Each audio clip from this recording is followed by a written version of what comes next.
15 సంవత్సరాల అనుభవం ఆంధ్ర, తెలంగాణ, కర్ణాటక, తమిళనాడులో లక్షల మంది నమ్మకమైన కస్టమర్ల సంతోషాలకు నిలయమైన మీ నివాసానికి అందమైన చిరునామా. ఇంతేకాకుండా గౌరవ ప్రధానమంత్రి నరేంద్ర మోడీ గారు ఏక్ పేడ్ మా కే నామ్ అంటే అమ్మ పేరుతో ఒక్క మొక్క నాటమని ఆయన పిలిపించారు. ఆ పిలుపు మేరకు నాకు అన్న సమానమైన పవన్ అన్న ఆంధ్ర రాష్ట్రంలో 1 కోటి మొక్కలు నాటాలని ఆయన సవాల్ ఇస్తున్నారు. ఈరోజు ఈ సభాముఖంగా చెప్తున్నా, పవన్ అన్న విసిరేసిన సవాల్ని నేను స్వీకరిస్తున్నా. ఒక్క విద్యాశాఖ ద్వారానే 1 కోటి మొక్కలు నాటి 3 సంవత్సరాలు ఆ మొక్కలు పెంచే బాధ్యత మా పిల్లలు తీసుకుంటారు. అందుకే మన పిల్లలకి గ్రీన్ పాస్పోర్ట్ ఇచ్చాం.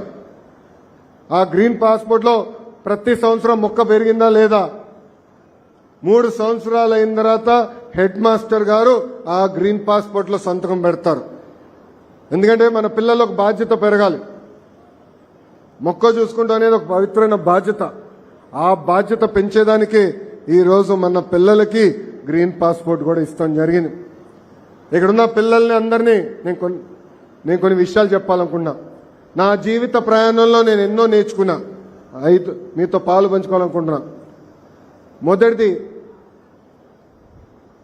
రోడ్ లెస్ ట్రావెల్డ్ పైన మనం నడక చేయాలి. అంటే అందరూ ఒక దారి వెళ్తే మనం ఇంకొక ప్రత్యేకమైన దారి మనం ఎంచుకోవాలి. దీనికి నేను రెండు ఉదాహరణలు ఇస్తాను నా జీవితంలో.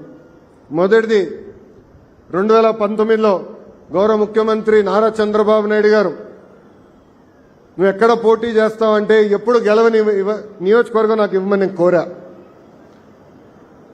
ఆ నియోజకవర్గం పేరు మంగళగిరి. 2019లో 5300 ఓట్లు మెజార్టీతో నేను ఓడిపోయా.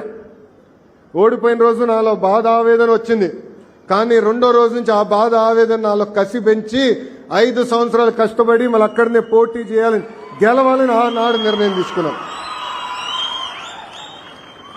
2024లో యావత్ ఆంధ్ర రాష్ట్ర చరిత్రలో ఎప్పుడు రాని విధంగా నాకు మెజారిటీ ఇచ్చారు మంగళగిరి ప్రజలు. ఇది మన పిల్లలకి నేను ఎందుకు చెప్తున్నా, ఈరోజు పేపర్ చదువుతుంటే చాలా బాధ వస్తుంది. ఒక్క సబ్జెక్టులో తక్కువ మార్కులు వచ్చినాయని పిల్లలు ఆత్మహత్య చేసుకుంటున్నారు. ఒక్క సబ్జెక్టులో ఫెయిల్ అయ్యారని పిల్లలు ఆత్మహత్య చేసుకుంటున్నారు. అవసరం లేదు. ఒక మార్కు తగ్గిందనో ఒక సబ్జెక్టులో వెనకబడ్డామని బాధపడాల్సిన అవసరం. ఆ ఫెయిల్యూర్ మనలో కసి పెంచాలా, పట్టుదల పెంచాలా, మళ్ళీ సాధించి కానుకగా తల్లి తండ్రులకి ఇచ్చే బాధ్యత ఇక్కడున్న మన అందరిపైన ఉంది. రెండోది, నేను విద్యాశాఖ మంత్రి అవుతున్నానంటే చాలా మంది నాకు ఫోన్ చేశారు. అంత కఠినమైన శాఖ నీకు అవసరమా?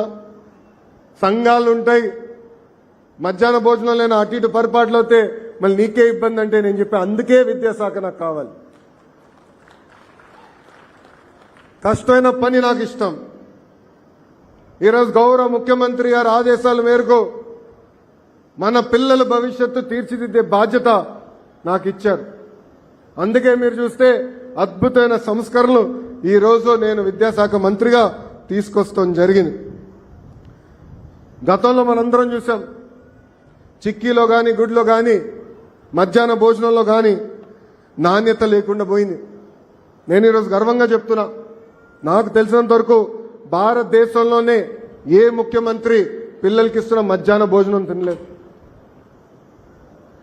డిసెంబర్లో జరిగిన మెగా పేరెంట్ టీచర్ మీటింగ్ లో గౌరవ ముఖ్యమంత్రి గారు మన పిల్లలు తింటున్న భోజనమే తినారు. ఆనాడు మన పిల్లలు ఎక్కడ కూర్చుంటారో నేలపైన కూర్చుని పిల్లలతో కలిసి మెలిసిగా భోంచేస్తాం జరిగింది. ఆ రోజే గౌరవ ముఖ్యమంత్రి గారు మనసులో పడింది, అన్నం బాలేదు, మార్చాలని నిర్ణయించారు. తిరిగి నేను ముఖ్యమంత్రి గారితో హెలికాప్టర్లో ప్రయాణం చేస్తే 30 నిమిషాల పాటు మన పిల్లలకి ఇస్తున్న భోజనం గురించి ఆయన మాట్లాడారు. అక్కడి నుంచే వచ్చింది ఈరోజు మన పిల్లలకి ఇచ్చే సన్న బియ్యం. దొక్క సీతమ్మ గారి పేరుతో మధ్యాహ్న భోజనం ఈరోజు నాణ్యమైన సన్న బియ్యంతో మన పిల్లలకి అందజేస్తున్నారు గౌరవ ముఖ్యమంత్రి శ్రీ నారా చంద్రబాబు నాయుడు గారు. అంతేకాదు, గొప్ప వ్యక్తి డాక్టర్ సర్వేపల్లి రాధాకృష్ణన్ గారి పేరుతో మన పిల్లలకి ఈరోజు కిట్లు కూడా మనం అందజేస్తాం జరుగుతుంది. అంతేకాకుండా భగవాన్ శ్రీ సత్యసాయి ట్రస్ట్ ద్వారా ఏకంగా రాగి జావా కూడా మన పిల్లలకి ఉచితంగా మన ప్రభుత్వం అందజేస్తుంది. కేజీ నుంచి పీజీ వరకు విద్యని బలోపేతం చేసే లక్ష్యంతో నేను పనిచేస్తున్నా. సెమిస్టర్ వారీగా మన పిల్లలకి బ్యాగ్ బరువు తగ్గించడానికి పుస్తకాల్ని మనం రూపొందిస్తాం జరిగింది. గతంలో 1 క్లాస్ 1 టీచర్ అంటే ప్రాథమిక పాఠశాలల్లో ఒక క్లాస్కి ఒక టీచర్ ఉన్న పాఠశాలలు కేవలం 1200 ఉండేది. అలాంటిది మన ప్రభుత్వం అంటే ప్రజా ప్రభుత్వం ఏర్పడిన తర్వాత ఆ సంఖ్యని 9600 పాఠశాలలకి తీసుకెళ్తాం జరిగింది. ఇప్పుడే చాలా మంది చెప్పారు, ఎంతమంది బిడ్డలన్నా అంతమంది బిడ్డలకి ఏకంగా ఒకే ఒక జియో ద్వారా 10,000 కోట్ల రూపాయలు తల్లిల ఖాతాలో మన కూటమి ప్రభుత్వం వేస్తాం జరిగింది. విద్యాశాఖలో ఇప్పుడు ఒక యాప్ తీసుకొచ్చాం. ఆ యాప్ పేరు లీప్ యాప్. తల్లిదండ్రులందరూ డౌన్లోడ్ చేసుకోవాలి ఆ యాప్. ఆ యాప్ ద్వారా మీ పిల్లలు పాఠశాలకు వచ్చారా లేదా మీకు తెలుస్తుంది, మార్కులు ఎంత వచ్చినా తెలుస్తుంది.